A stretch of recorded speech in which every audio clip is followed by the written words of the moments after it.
Want to know how to ask Cursor AI to generate AIDS test cases? Well, no worries. In this video, I'm going to show you an easy step-by-step guide on how you can do it.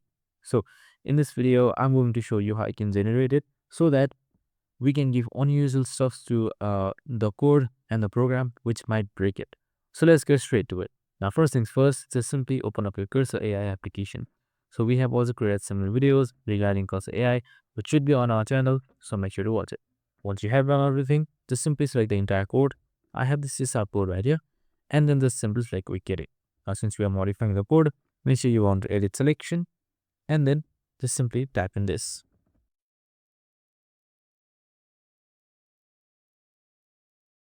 Now, once you have typed in your prompt, just simply select enter. And now once you have pressed enter, it should generate you your code right here.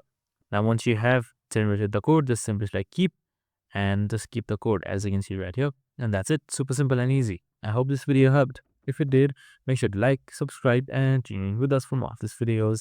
See you in the next one.